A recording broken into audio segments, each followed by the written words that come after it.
Law School, é também autor dos livros No País dos Conflitos, 94, Próximo Passo, uma alternativa prática ao neoliberalismo, 95, em parceria com o professor Mangabeira Unger, um desafio chamado Brasil, em 2012.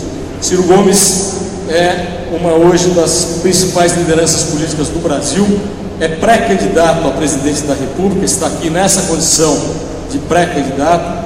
Eu pessoalmente tive a oportunidade de militar na política estudantil em 79 com Ciro Gomes, quando nós reconstruímos a União Nacional dos Estudantes, ele representando o estado do Ceará, eu no caso representando o estado de São Paulo, levamos lá ao Congresso de Salvador, na Bahia, quando houve a reconstrução da União Nacional dos Estudantes. Portanto, Ciro Gomes hoje é uma honra para nós da APM, em meu nome, em nome do presidente Carlos Cruz, recebê-lo, tê-lo aqui. Nós sabemos da sua inteligência, da sua capacidade de interpretação da realidade brasileira, sabemos das contribuições pelo seu currículo que você já fez ao interesse nacional, ao interesse do Brasil, a todos aqueles que o conhecem. Então é uma alegria muito grande recebê-lo. Passamos a você a palavra e ao final algum tempo que tivermos para algumas perguntas daqueles que queiram fazer. Então, com vocês, Ciro Gomes, pré-candidato a presidente da República pelo PDT. Muito bom dia a todas e a todos. Eu quero, muito honrado, agradecer o privilégio do convite que a Associação Paulista dos Municípios me faz de ter a oportunidade de conversar consigo. E essa alegria e essa gratidão crescem muito na possibilidade de reencontrar esse breve e querido companheiro, a cuja militância a democracia brasileira muito deve. De saúde, Marcelo Barbieri, meu companheiro de sempre. Na época que não era fácil, Marcelo Barbieri estava ali levantando sua voz, e no tempo em que a UNE era a eleição direta, tinha negócio de delegado, nem colegiado, e Marcelo Barbieri era uma figura inspiradora para todos nós. Uma alegria reencontrá-lo, cumprimentá-lo e revê-lo bem, jovem e forte na luta. Quero cumprimentar a todos aqui, o Tony, que me escoltou aí, cumprimentar o meu companheiro Evaldo Stanislau, do PDT de Santos, de todos, é o meu partido, e a todos os que nos brindaram com esta mesa importante. Eu quero cumprimentar a pessoa dessa queridíssima amiga, velha da amizade, mas jovial, que eu reencontro hoje, Célia Leão, minha deputada, enfim, minha querida amiga. Eu tentarei rapidamente, quando seja possível, especular consigo sobre duas perguntas. O que aconteceu, meu caro Carlos Cruz, o que aconteceu com o Brasil para chegarmos na situação em que estamos? Quais são as pistas do que deveríamos fazer para tirar o Brasil dessa situação? Evidentemente que eu vou fazer muito mais num viés acadêmico, aproveitando esses poucos dias ou meses que nos restam para refletir em ambientes plurais, porque eu não acredito que o Brasil vá sair dessa encalacrada complexa em que nós estamos, dessa crise multiangular em que nós, sem precedente, estamos vivenciando, sem um generoso e fraterno debate entre olhares diferentes, pensares diferentes, ideologias diferentes, porque o Brasil não cabe, digo isso comovidamente, nesta miudice que tenta nos repartir de coxinhas e mortadelas. O Brasil é muito mais complexo, muito mais sofisticado, muito mais maravilhoso e difícil do que essa simplificação possa permitir. Portanto, se me permitem, aproveitando a qualidade do auditório, eu vou fazer uma especulação mais de natureza acadêmica do que um possível pré-candidato, que daqui a pouco a gente terá hora para isso. Eu penso que o Brasil está errado estruturalmente. E isto não é culpa do Francisco, do Manuel, nem da Rita. É um problema estrutural que deriva da exaustão de um velho modelo que brilhou num certo período e que, se exaurindo, desafia a inteligência nacional a colocar no lugar deste moribundo projeto um outro projeto emancipador da nossa estratégia.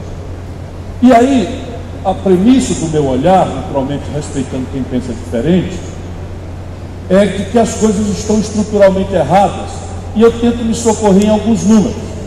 Por exemplo, em janeiro desse ano, pela primeira vez na nossa história, a quantidade de brasileiros empurrados para informar a quantidade de brasileiros que estão ocupados na formalidade. Mais da metade, portanto, está fora da contribuição, e pela generosidade de algumas cotas da Seguridade Social, por exemplo, no SUS, ou de outras tantas, benefícios de prestação continuada, vão onerar mais cedo ou mais tarde a Previdência. Como é que fez essa conta? não fecha. Qual é o sistema tributário que funciona se mete? Companheiros, prefeitos, vice-prefeitos, vereadores, 64.700 homicídios.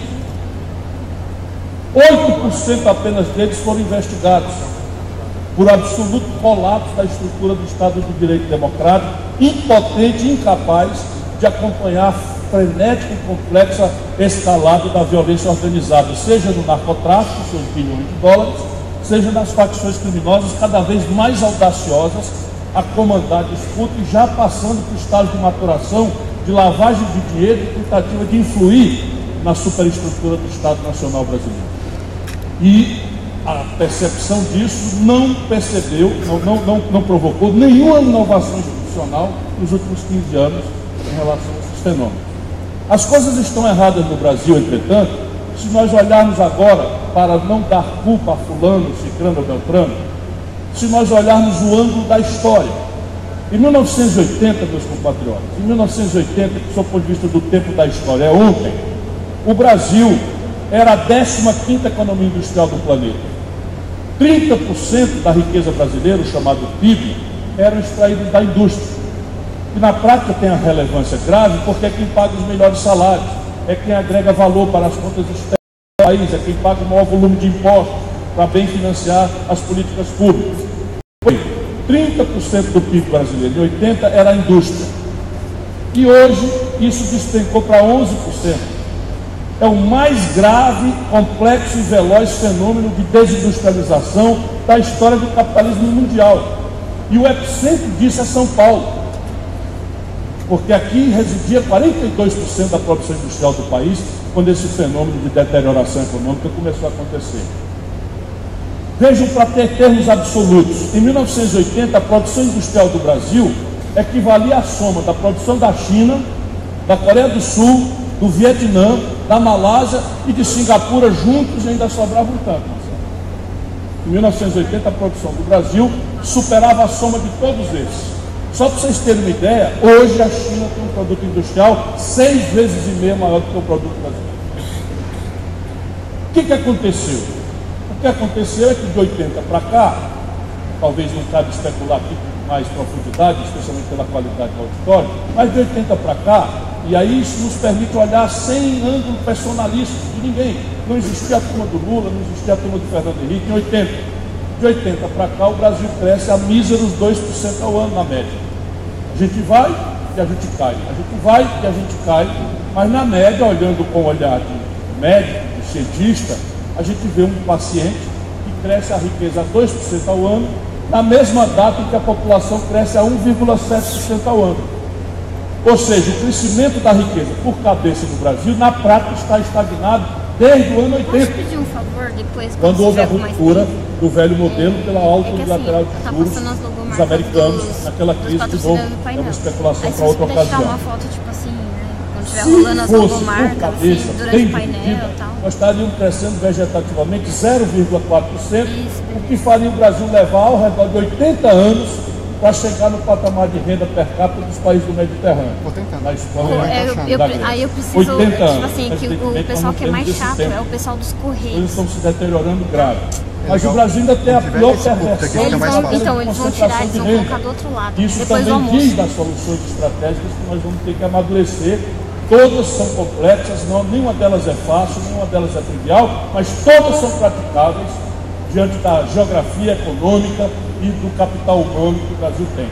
O desafio é de natureza política, felizmente, o Brasil, se persistir no caminho da democracia, mais cedo ou mais tarde achará a equação de um novo pacto nacional que desenha as bases de um novo projeto nacional, que é pelo que eu ando me batendo esses anos todos. A concentração de renda no Brasil chegou ao seguinte número, eu rio para não chorar. Neste momento, 5 brasileiros, não são 500 nem 5 mil, 5 brasileiros acumulam fortuna equivalente às posses de 100 milhões de nacionais. Isso não há precedente em lugar nenhum do mundo. 5 brasileiros somam fortuna equivalente às posses de 100 milhões de pessoas. E, por favor, ninguém acredita aqui que eu estou satanizando os 5. Eu não faço parte daquele mundinho, não é, que sataniza o êxito. Não, pelo contrário, eu bato muita palma. O Brasil tem que ter 200 protagonistas globais, bilionários, para poder fazer o jogo das trocas internacionais. O que eu estou falando é dos 100 milhões de pessoas mais pobres terem posses equivalentes às posses de 5 pessoas. Isso não permite ao país ganhar escala em nenhuma das suas grandes questões, mas especialmente na sua economia. Bom, podíamos especular por que isso aconteceu, mas o tempo me pede, especialmente para ter a oportunidade de conversarmos um pouco, que eu me omita nisso e passe imediatamente a uma reflexão mais contemporânea do futuro. Esse conjunto de estratégias equivocadas com as quais nós reagimos, né, ciclicamente, primeiro a emergência da redemocratização, depois a emergência da superinflação, depois a simplificação de ciclos de consumo, mais perto, depois a popularidade dos ciclos insustentáveis de consumo deu, por exemplo, no primeiro momento Fernando Henrique, na sequência o governo Lula, e que derruba o Fernando Henrique e depois derruba a Dilma. Ali, eleitoralmente, aqui, do meu ponto de vista, num golpe de Estado, mas necessariamente numa ruptura da normalidade institucional do país. O que acontece nessa questão, basicamente, é que esse conjunto de equívocos, ou de incapacidade de ajuizarmos estrategicamente um novo modelo, traz o Brasil ao tempo presente. E que nós estamos proibidos de crescer por 3 fatores, cada qual mais eficaz, no sentido de nos impedir de crescer a uma taxa maior do que os 2% críticos que estamos crescendo. Primeiro, o inédito nível de endividamento das famílias e das empresas. A gente tem especulado pouco sobre isso, mas neste momento, meus compatriotas, meus irmãos paulistas, meus irmãos brasileiros, nesse momento, Célia, 60 milhões de brasileiros estão com nome negativado no SPC e no Serasa. Não é brinquedo, 60 milhões de brasileiros estão se sentindo individualmente um lixo moral, se sentindo culpados, constrangidos, quando mal percebem, isso é um problema da grande engenharia econômica da terra, milhões de pessoas que estão aí negativados no Serasa e no SPC. Mas as empresas atingiram um nível de endividamento de algo ao redor de 2 trilhões de reais, 600 bilhões de reais, dos quais já estão, prudentemente, 83% das operações financeiras no Brasil estão concentradas em 5 bancos, Banco do Brasil, Caixa Econômica, Bradesco, Itaú e Santander. Esses bancos, imediatamente, com esse volume de crédito de recuperação duvidosa, eles imediatamente se retraem e ninguém mais paga ninguém. No Brasil, especialmente na Praça de São Paulo, ninguém mais rola um papagaio, ninguém mais financia absolutamente nada, porque é natural que os bancos agora estejam retraídos com medo da explosão dos seus balanços, da implosão dos seus balanços, por esse volume. Então isso aqui é uma questão que merece um tratamento que o mercado deixado solto não resolve. Pelo sistema financeiro americano, espalhando para o mundo inteiro a pior crise do capitalismo desde 29, a crise de 2008. Portanto, aqui está um primeiro desafio. O segundo desafio tem muito mais a ver com, eu vou deixar até para terceiro, porque é mais imediatamente interessante para esse auditório. Então, o segundo desafio, só em ordem de apresentação, é que nós, ao abrirmos mão de um projeto nacional e das suas consequências, política industrial e de comércio exterior, política nacional de ciência e tecnologia, de pesquisa e extensão, em parceria, mas o Estado necessariamente sempre foi o protagonista global, não há exceção na história da humanidade em que o domínio tecnológico sofisticado não tenha sido feito a 4 mãos por um Estado empoderado que faz um grande investimento na partida, seja a pretexto de encomenda militar. Por exemplo, os americanos agora, só para a gente ter clareza do que eu estou querendo falar, os americanos agora, por encomenda do exército americano, encomendou dos laboratórios, e nós brasileiros estamos fornecendo as cepas pela Fiocruz, a criação de uma vacina contra a dengue. Porque o exército americano, nos seus planos, quer que os seus soldados amanhã desçam em países de epidemia de dengue, né, imunes a essa dengue. Eu não sei qual é o outro país do mundo que tem epidemia de dengue, mas um eu conheço muito de perto e amo muito, que é o nosso, né? E a Fiocruz forneceu as cepas. Então, há bilhões de dólares da pesquisa vão dominar a vacina contra a dengue, e o exército americano ficará imunizado, mas imediatamente a indústria farmacêutica vai receber essa extensão tecnológica e vai vender para o mundo a vacina contra a dengue, e nós vamos pagar royalties de importação, como já estamos recentemente pagando. Só para dar um exemplo prático que está acontecendo hoje, né? Toda a encomenda militar americana explica por que eles são a potência tecnológica que são. Isso não quer dizer desrespeitar a iniciativa privada, absolutamente não. Para mim, a iniciativa privada já provou, sem nenhuma perplexidade, que é uma ferramenta indispensável ao progresso humano. Eu não tenho nenhum problema de respeitar a iniciativa privada, só que nunca a iniciativa privada deixada só foi capaz de responder ao desafio da complexidade do desenvolvimento. Então, o Brasil, ao abrir mão de uma estratégia nacional de desenvolvimento e das suas condições, o Brasil virou uma nação que, ao crescer qualquer coisinha, portanto, nós estamos também proibidos de crescer por este ângulo, nós explodimos as importações. Repare bem, o Brasil adotou, dos últimos 15 anos para cá, a genial política de vender petróleo bruto barato para o estrangeiro e importar crescentes volumes de derivados de petróleo, gasolina.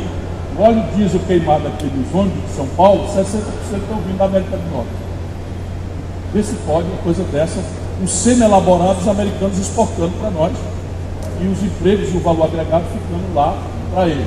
80% da química dos nossos remédios importados, 100% da microeletrônica importada, 100% da telecom importada, 100% da informática importada, 80% do valor de um carro produzido no ABC importado, toda a decoração econômica, mecatrônica, informática embarcada,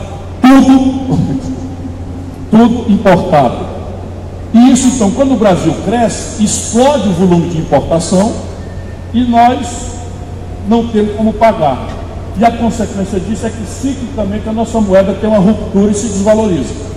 E aí nós precisamos ajudar o nosso povo a entender que o câmbio, a taxa de câmbio, é um assunto que tem que ser popular, dominado por todos nós. Por quê? Porque esse é um preço relativo que contamina todos os outros.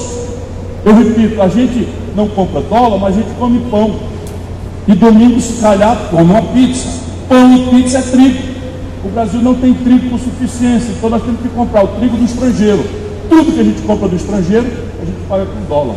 Então, se eu precisava de R$1 para comprar $1 de trigo, o preço do pão é 1. Se de repente, e o povo não entende o que aconteceu, eu preciso de R$4 para comprar o mesmo dólar de trigo, o pão sobe explosivamente o preço. A gente não compra dólar, mas toma remédio. 80% dos remédios importados. A gente não compra dólar, mas a gente anda de ônibus. 60% do óleo diesel, que é o preço essencial da passagem de ônibus, importado. Portanto, se eu precisar de R$1 para comprar $1 de diesel, de repente preciso de R$4 para comprar o mesmo dólar de diesel, o diesel explode, o preço da passagem explode. Lembra de 2013? São todos os sinais, e foi o que derrubou a experiência do Fernando Henrique. Fernando Henrique se reelege com a taxa de câmbio a 1 por 1, e no dia seguinte, pelo desbalanceamento das contas do país, o dólar vai para 4 por 1. Resultado, olha o filme. Quando acontece isso, o PT cria o movimento Fora FHC e o Lula assina um pedido de impeachment do Fernando Henrique e vai entregar na mão do então presidente da Câmara, Michel Temer. É de rir para não chorar. Sendo como era o braço direito do Fernando Henrique, o Michel Temer joga o pedido de impeachment na data do lixo. Quando o Lula toma posse, olha como é fenomenal isso. A taxa de câmbio a valor de hoje, está 3,20, estava em R$9,20 se fosse o valor de hoje. Quando o Lula entrega para Dilma, 8 anos depois, a taxa de câmbio estava em R$1,75. Aí algumas pessoas não compreendem a popularidade do Lula. Ora, se eu precisava de R$9,20 para comprar $1 de trigo, e 8 anos depois eu preciso de R$1,75 para comprar o mesmo dólar de trigo, na prática a minha capacidade de consumo, a minha renda referida a consumo, multiplicou por 4.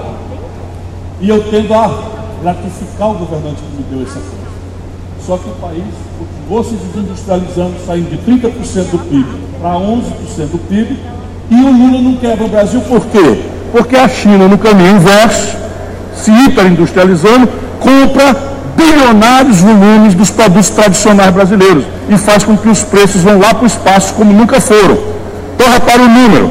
Quando o Lula entrega para a Dilma, nós estamos vendendo um barril de petróleo por $110. Quando a Dilma é derrubada, nós estamos vendendo o mesmo barril de petróleo por 38. Quando a Dilma recebeu do governo do Lula, nós estamos vendendo uma tonelada de minério de ferro por $190. Quando a Dilma foi derrubada, a mesma tonelada estava sendo vendida por 38. Ou seja, com o Lula os preços artificialmente altos das commodities, os produtos tradicionais, agronegócio e mineração, tão satanizados e desrespeitados por uma certa opinião no Brasil, não sabem que estão carregando o Brasil nas costas há 15 anos. O agronegócio e a mineração, tão desrespeitados, carregam o nosso país nas costas, porque eles, enquanto no manufaturado, quando o Brasil cresceu 2% com a Dilma, né, a última vez que nós crescemos a média com 2% em 2013, o buraco na conta de importado foi de 124 bilhões de dólares. E o agronegócio e a mineração deram 100 e poucos bilhões de superávit, ou seja, fecharam a conta. Quando eles despencaram o preço, a Dilma ficou pendurada na brocha porque tiraram a escada, e o filme é o mesmo. Desvaloriza o câmbio, que ela foi reeleita a 2 por 1, e no dia seguinte da reeleição, vira 4 por 1, o povo perde metade da capacidade de consumir sem entender nada, depois da eleição se sente enganado, e ainda completaram com tarifaço, que em São Paulo foi 72% de reajuste na energia elétrica. Aí é pedir para morrer mesmo, né? Porque nós também indexamos as tarifas dos setores privatizados da nossa economia a índices cambializados. O IGPM é absolutamente sensível a câmbio para dar aos estrangeiros, sem dolarizar, um índice que é sensível à taxa de câmbio. Portanto, esse assunto nós vamos ter que dar um jeito de ajudar nosso povo a entender, para a gente acompanhar essa história aí e tal, e a gente ter a solução para o futuro. E, por fim, o Brasil está proibido de crescer por um terceiro fator que imediatamente consulta esse auditório. O Brasil, de tanto enfrentar essas rupturas cambiais com taxa de juros para tentar gerar a inflação que muda os preços, e isso é uma estupidez teórica, o Brasil explodiu seu endividamento. Então, repare bem, neste momento o Brasil está se aproximando perigosamente de a nossa dívida corresponder a 80% do PIB. O que na prática significa que a dívida brasileira vai atingir estonteantes 4 trilhões de reais ali por maio. Não é esse o problema, porque 4 trilhões de reais, o que diabo é isso? O problema é basicamente que 26% disso, ou seja, 1 trilhão e 184 bilhões de reais, vence em 4 dias. Qual é o ajuste fiscal possível de encarar uma dívida que vence 1 trilhão e 184 bilhões de reais em 4 dias? Nenhum. Nem em teoria, nem muito menos na prática, nenhum país aguenta. E aí começamos a entender a dilaceração do Pacto Federativo Brasileiro. Por que explode a dívida? E por que explode, em segundo lugar, o problema da Previdência Social? Ambas despesas sob responsabilidade imediata da União. A União aumenta a tributação brasileira. Quando eu era ministro da Fazenda com o Itamar, a carga tributária era 27% do PIB. E nós tínhamos uma dívida de 36% do PIB. 8 anos depois desta brincadeira, a dívida passou a 78% do PIB, como agora vai de novo a 80% do PIB, e a carga tributária, para fazer frente a este galope, sobe para 36,5% do PIB, de onde parece não dá mais para subir. E essa alta foi toda subtraindo, fraudando o espírito da Constituição de 88. Eu fui prefeito, meu pai foi prefeito, meu irmão foi prefeito, meu irmão é prefeito, eu sou municipalista, vamos dizer, na prática, né, por bajulação, e eu fui prefeito sob esta Constituição. Pois bem, de lá para cá, toda essa elevação de carga tributária foi feita por contribuições cuja característica é não ser partilhada com estados e municípios. Então você tem contribuição social sobre lucro líquido, PIS, COFINS, todas essas CPMF durante um grande período, tudo isso é cobrado e passa ao largo, enquanto naturalmente a pressão social por serviços na base dramaticamente estressa e determina, justo que seja, não estou fazendo crítica, um piso nacional de salários que Santos paga igual a Epitaciolândia lá no Acre paga. A questão é se a renda de Santos equivale, para fazer justiça, a mesma coisa. Não equivale. O estresse sobre o SUS. Então você morar em Bertioga, em São Vicente, ok, o médico topa cobrar 18 mil, 20 mil reais, olhe lá. Mas para você ir para o interior do Maranhão, o médico vai cobrar 40 mil reais. E o prefeito vai ter que pagar 40 mil reais. E Brasília não entende isso, porque tabela na questão das equipes de saúde da família, e tudo isso está criando esse ato que tem número. Hoje, 17 dos 27 estados brasileiros estão ilíquidos. Olha o que eu estou dizendo, companheirado. 17 dos 27 estados brasileiros estão em líquido. O explosivo é Rio de Janeiro, Minas Gerais, Rio Grande do Sul, Rio Grande do Norte, mas não escapará ninguém se o andar da carruagem não for alterado. E mais de 50% dos municípios, hoje de todos os tamanhos, estão na iminência da iliquidez ou já invadindo limites prudenciais da Lei de Responsabilidade Fiscal que se impõe em Brasília, falando para todo mundo, pouco importa as vicissitudes, dramas e etc, etc, etc. Bom, se esse diagnóstico for correto, eu termino, aqui estão as pistas para responder a segunda pergunta. O Brasil precisa discutir, e isso tem que ser fraternalmente entre diferentes, porque isso aqui não é trivial. Cada uma das questões aqui exige um novo desenho no conflito distributivo do país. E aí você tem claramente o seguinte: imagine os companheiros, uma pizza aqui, que seja o desenho gráfico do orçamento executado da União Federal Brasileira no ano passado. Portanto, executado. 51,7% do orçamento executado, Marcelo, juro e rolagem de dívida. É um número. Nós precisamos redesenhar o Pacto Federativo, precisamos. Não existe como ampliar a carga tributária, nominalmente. Então, nós vamos ter uma situação em que nós vamos ter que tirar de onde está, concretamente. E não há nenhuma razão, vamos dizer, científica, técnica, que justifique que nós tenhamos 51,7% do orçamento da União Federal comprometidos com juro e rolagem de dívida.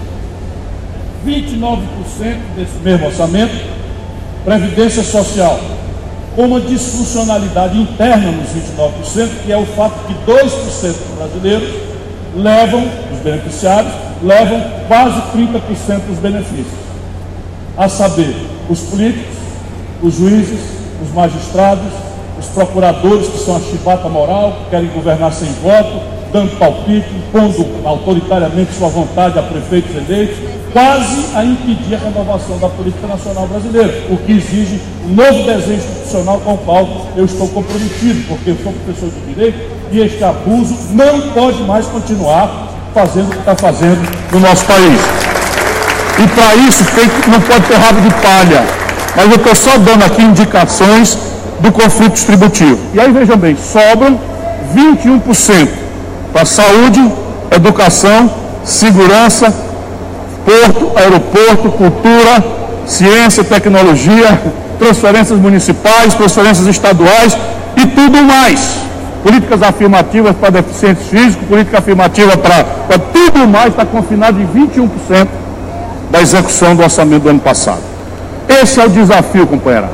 Precisamos discutir, vamos dizer, e a ocasião é essa. Não podemos deixar a campanha se transformar num negócio identitário ou nessa maluquice de reduzir os problemas que são a emergência popular a golpe de frase feita. Eu também sei fazer, sou um velho ganhador de eleições e é muito simples você dizer que a segurança está uma merda, que a educação está uma bosta, que a saúde está uma bosta, que o culpado é o que está aí e manda eu para lá que deixa que eu chuto que eu vou resolver o problema. Não vai não, nem eu, nem ninguém, se nós não tivermos uma equação em que nós ajuizemos agora no debate o novo fundamento de um projeto nacional de desenvolvimento. E cada palavra dessa quer dizer um conflito. Projeto supõe nós encerrarmos a mitologia de que o espontaneísmo individualista do mercado tem capacidade de resolver essa equação. Nunca teve, não tem, não terá e não é justo que nós exijamos dele. Volto a dizer, nada dispensa o talento da iniciativa privada. O êxito do mundo sempre foi uma boa associação entre o Estado estrategicamente colocado e uma iniciativa privada convergente com o mundo universitário, produzindo as respostas técnico-científicas, e essa é a ideia substantiva de projeto. Nacional por quê? Ora, porque é vã a ilusão de que a economia mundial está globalizada. Isto é mentira para enganar os descuidados. Por que não? Porque a condição de produzir, a condição de trabalhar, não é global. Ela é dramaticamente nacional e está piorando. Por exemplo, o perfil e o custo do capital. Desde 2008, o juro no mundo rico é negativo ou neutro. Ou seja, o prefeito toma dinheiro emprestado, $1.000 emprestado, Quando chega no fim do ano nos Estados Unidos, está devendo 930.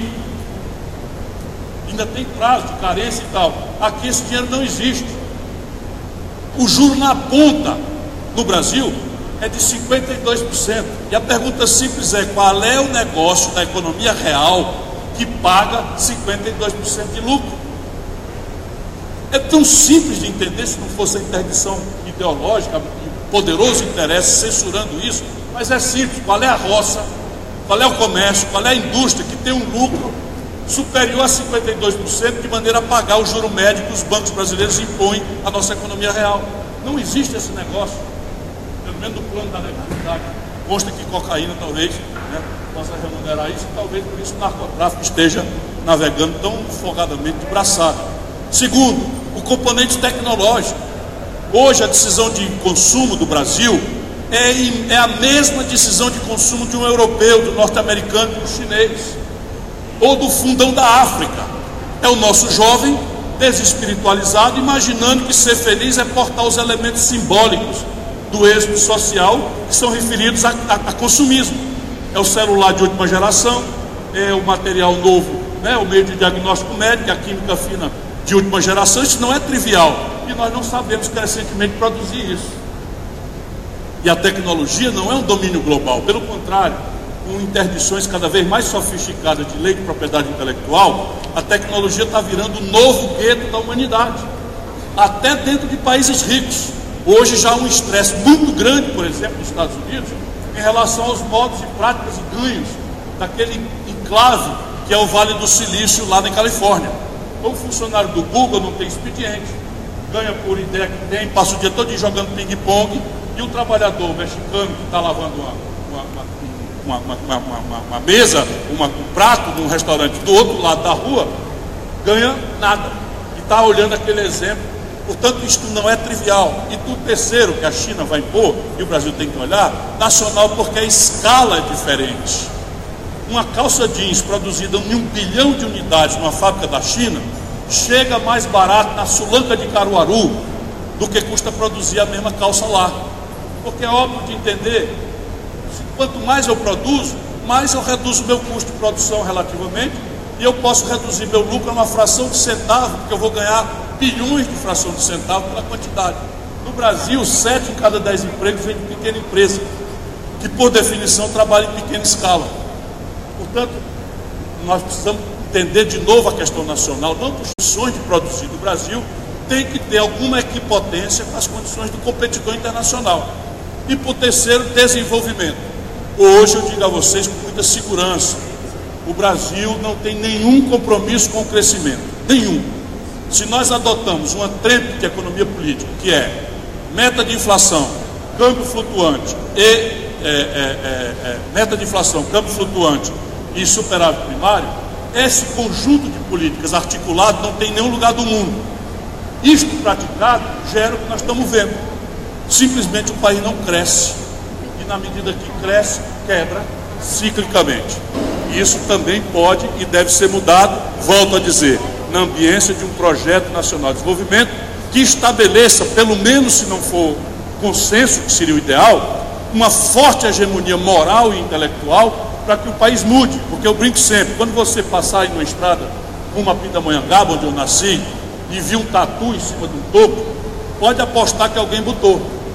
Por quê? Porque tatu não sobe em topo, não tem essa arte. Portanto, tudo que está errado no Brasil não está errado porque tinha um manual de fazer certo, e os caras em Brasília são tão salafrários que fizeram tudo errado. Se fosse assim era mais fácil. O que está errado no Brasil está errado para beneficiar minorias ativas, organizadas, informadas, agressivas, em desfavor das maiorias que estão aí difusas, reclamando com toda razão. Nosso povo reclama de saúde, de educação, e começa a satanizar a política, que é a única saída que resta, é a gente reenergizar a política para que as maiorias se expressem e mudem as coisas. Por isso a minha aposta na importância da liderança local, porque Brasília perdeu a sensibilidade. E não perdeu porque são moleques ou canalhas, como quer uma certa propaganda fazer, que não destaca o bom exemplo, só bota na novela o mau exemplo. Está errado porque no sistema brasileiro, 76% dos eleitores, 3 meses depois da eleição, não lembram mais o nome do deputado em quem votaram. porque o nosso povo não dá a menor bola para isso, porque pedagogicamente a gente tem uma cultura autoritária que só dá valor ao prefeito, ao governador e ao presidente da República. E isso, infelizmente, estamos vendo, não funciona.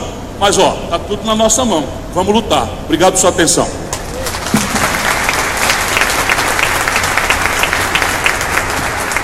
Obrigado, Ciro. Eu não sei como é que está o tempo. Você está bem? Queria então pedir aqui alguém que queira falar, levantar a mão, democraticamente, fazer o... Cadê o microfone do plenário? O microfone do plenário tem? Rapidamente, pega, por favor, Victor, o microfone aqui. Só que nós vamos limitar então a 3 perguntas.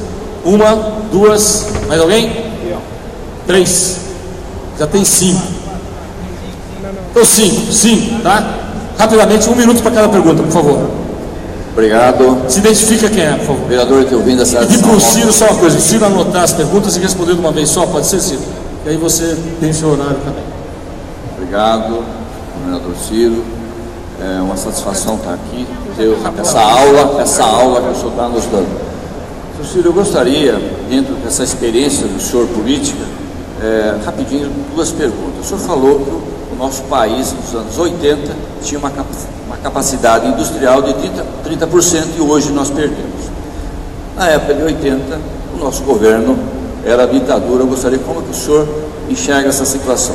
E a outra, senhor Ciro, é o seguinte: diante dessa experiência, eu, vereador, estou no meu 6º mandato, e eu sinto que se nós não fizermos uma mudança, uma das maiores problemas do nosso país é a nossa classe política e a questão a máquina pública. Como é que o senhor enxerga uma solução para isso? A máquina pública, cara, morosa e não dá um retorno que a população espera. Obrigado, senhor. Próximo, o Ciro está anotando as perguntas.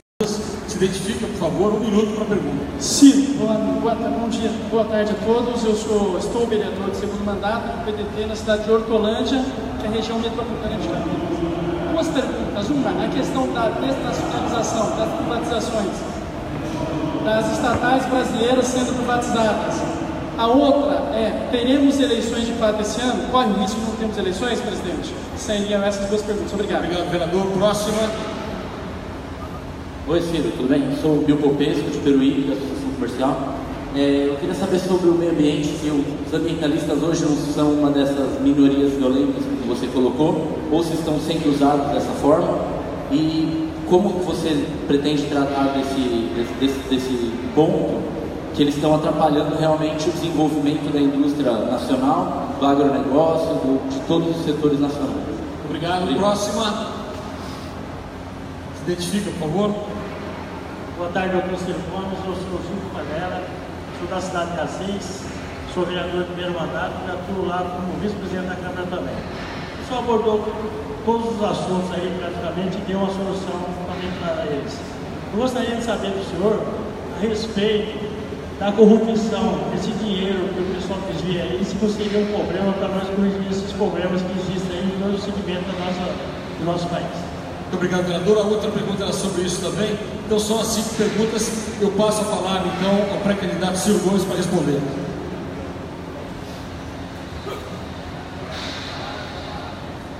Quando o Brasil quebrou, nós não crescemos por causa dos militares e nem quebramos por causa deles. A gente costuma, e é normal isso, tributar responsabilidades contemporaneamente àqueles que estão aí no governo. Mas o que aconteceu? O velho modelo brasileiro foi um modelo chamado nacional desenvolvimentista, que a gente precisa entender porque a gente ainda tem saudade disso, e isso não é mais praticado da forma como era. Qual era a ideia do nacional desenvolvimentista? Era a gente substituir importações, ou seja, tudo que o Brasil comprava do estrangeiro, o grande do mundo, estava revelando no mercado para a gente tentar produzir no Brasil.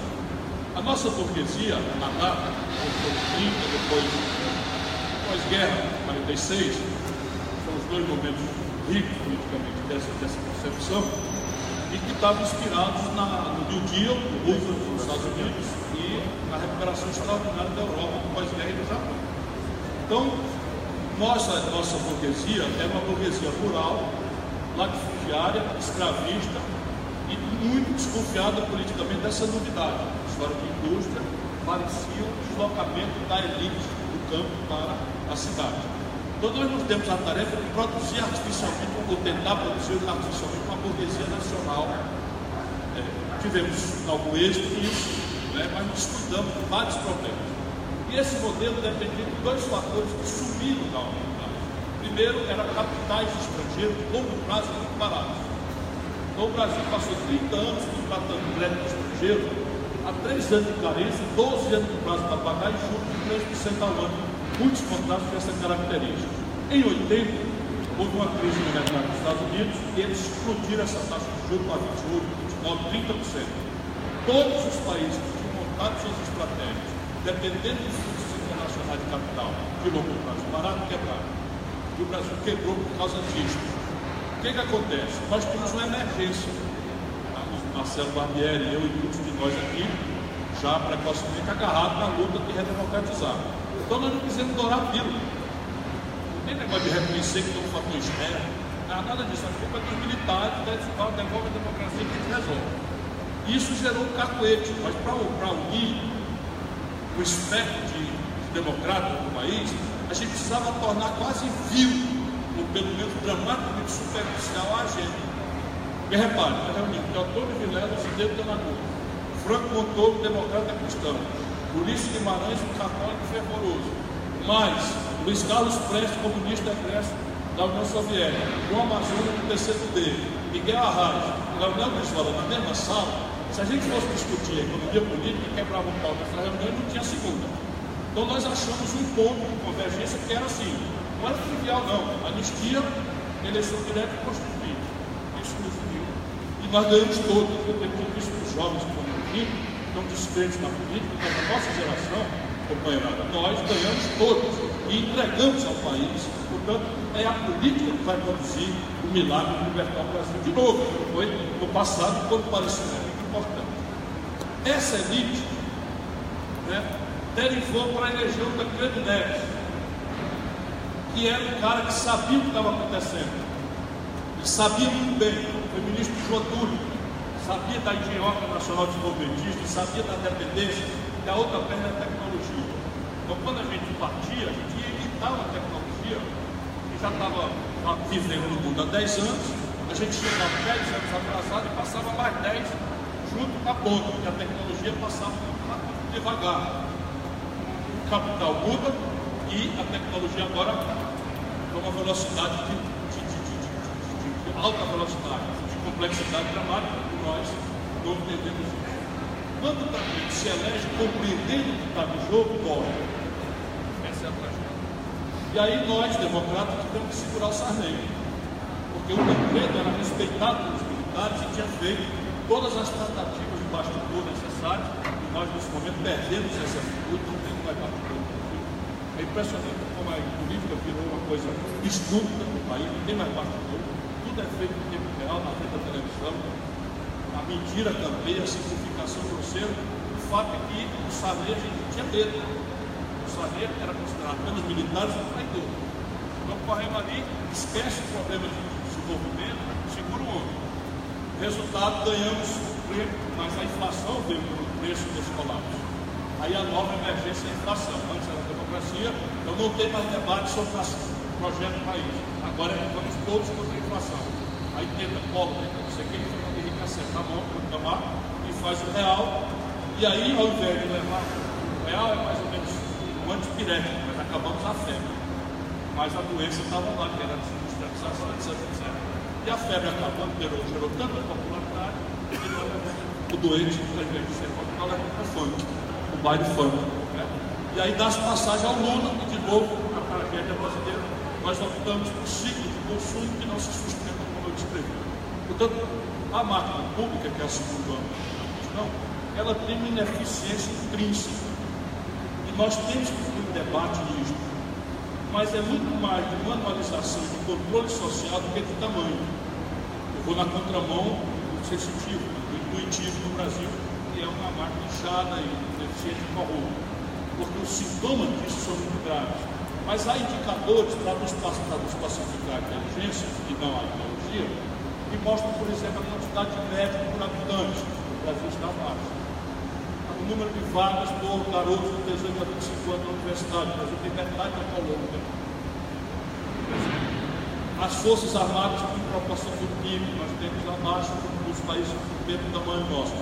As ineficiências há, mas pesando e medido, o Brasil tem que pôr em debate uma máquina necessária, nem grande nem pequena, necessária por padrões que o mundo pode recomendar para nós, os países segurantes da Rússia. E isso nos leva à resposta da questão da privatização. Eu acho que quando o agricultor sai da roça, ainda em termos não mecanizado, ele sabe que tipo de ferramenta ele vai usar. Então ali ele vai para uma roça que tem só arbusto, ele leva um facão. Ali tem algumas árvores para devido ao licenciamento do IBAMA, ele vai derrubar, ele leva um machado. Ou ali tem só uma grama, ele leva um enxado. Mal comparando, é como nós deveríamos ver a ferramenta da privatização. Ela não é boa e nem ruim. Ela é uma ferramenta compatível com o projeto do país que você tem. Então a gente tem que desenhar um projeto nacional, o que é que a gente quer ser, aonde nós vamos adquirir protagonismo global para fazer as trocas serem sustentáveis, para não ficar marcado no mundo como um país provedor de matéria-prima barata que não paga a nossa conta de vida moderna. Então, e isso vai definir o papel do capital público, do capital estatal, do capital privado nacional e do capital estrangeiro. E eu tenho minha proposta. Por exemplo, petróleo e gás no mundo só existem estatais ou oligopólios. E o Brasil tem ainda não calculado uma riqueza inesgotável para o próximo meio século do petróleo. Isto aqui é uma coisa extraordinariamente enriquecedora e nos permite coisa prática, que é administrar política de preços imune às oscilações de Roterdã. Existe um mercado de petróleo em Roterdã que eles chamam de mercado spot. Então você tem uma confusão na Síria, há um bombardeio do Iraque, passa 3, 4, 5 dias, o petróleo vai a $100. E todo país que é dependente disso entra em recessão. O Brasil, trabalhando a custo mais mineração, o Brasil pode ficar imune a essas oscilações de preço e dar grande eficiência desde que a Petrobras saia do jogo do clientelismo, da fisiologia e passa a ser administrado, sendo estatal, contrato de gestão, padrões de eficiência, metas, supervisão, avaliação e controle. Que é o que o mundo faz. Eu digo sempre para as pessoas, a companhia de água e esgoto do Ceará está lucro. Está lucro. Eu duvido que alguém queira comprar. O capital privado queira comprar. Por quê? Porque o Ceará tem 184 municípios, 112 são providos pela CAGES, que é a Companhia de Esgoto do Ceará, 9 dão lucro, o resto dos 103 dão prejuízo. E ela faz subsídio cruzado, que é público. Então ela perde dinheiro em Alcântara e ganha em Fortaleza.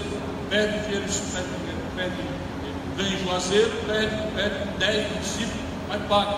O que é que nós brasileiros estamos fazendo? Nós estamos privatizando os aeroportos. E aí a Infraero administra 76 aeroportos. E isso é uma estrutura que os militares fizeram. Como é que eles administravam isso? Subsídio cruzado. Então, Galeão, Umbigo, Viracopos, Fortaleza, Recife, Salvador, Belo Horizonte, Pampulha, Confins não. Dão lucro. E aí pegava o lucro e paga 50 aeroportos dentro de cidades. Petrolina, Juazeiro, Itabaiana, Manaus é bom. Macapá, Rio Branco, etc. Estão privatizando. A BR-116 nasce em Fortaleza e termina no Rio Grande, lá no extremo sul do país. Aí fizeram o quê? Entre Rio e São Paulo, no maior fluxo do tráfego, privatizaram, chama Dutra. Entre São Paulo e Curitiba, que é o segundo maior fluxo do tráfego, privatizaram, chama Regis Bittencourt. E o trecho da Brobron, Salgueiro, é público. Aí o pedágio daqui pagava o subsídio cruzado de lá. Agora lá está sem manutenção. É um modelo estúpido. Você podia privatizar determinado setor, não tem nada contra. Mas devia fazer que nem um decom abrigo, né? Você vai levar um pedaço de pescoço, carne de pescoço, ou de carne boa, leva um pedaço de carne de pescoço.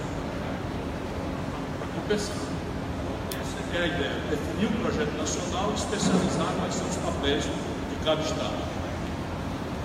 Deixa eu falar ao companheiro do meio ambiente. Eu compreendo a sua queixa, ela é muito procedente, porque há falta de um projeto. O que acontece com a opinião pública brasileira? Nós não nos organizamos mais contra ou a favor de um projeto. Botar defeito no projeto ou defender as virtudes do projeto não é o ordenamento do nosso debate. E nós temos espírito comunitário, nós somos naturalmente políticos, ainda que a gente que eventualmente não jovem, especialmente, acha que pode escapar disso. Resultado, o país desenvolveu uma exuberante organização da sua sociedade civil, com a redemocratização, só que à falta de projeto, essa sociedade civil organizou-se fragmentariamente. Então você tem um rigoroso movimento feminista no país, maravilhoso movimento feminista. Você tem um movimento étnico, né, para defender o enfrentamento dos preconceitos dos negros e tal, muito poderoso. Você tem os ambientalistas. E a soma desses interesses fragmentários não é o interesse público. E aí você cai em alguns betos estúpidos, por exemplo, energia e meio ambiente. Então no Brasil tem assim, a turma que é encarregada de não deixar faltar energia a preço módico é a turma do mal. E a turma que toma conta do calango, que vai ser ofendido pela barragem, não sei o que, do ladrão e tal, não sei o que, é a turma do bem. Ora, só colher a mão com o dedo é pouco, porque isso de fato não é possível. E o que resolve isso? É o projeto. No projeto você antecede as coisas, aí você tem ferramentas que só o Brasil tem estrutura na prática para resolver essa contradição da humanidade, que é botar no concreto o tal conceito de desenvolvimento sustentável. Aí você entra, por exemplo, no debate de energia, é uma brincadeira. Uma brincadeira. O Brasil tem a matriz energética mais limpa e barata do planeta Terra. Olha aqui o que eu estou dizendo. O Brasil tem a matriz energética mais limpa e barata do planeta Terra. Por quê? Porque de base hidráulica, 80% de base hidráulica. E a base hidráulica é não consumtiva, você não consome água. A água simplesmente move as partes da turbina e crescentemente essas turbinas podem estar a fio d'água. Ou seja, simplesmente num plano, no nível normal de cheiro, você já tem a queda pela tecnologia sofisticada e tal.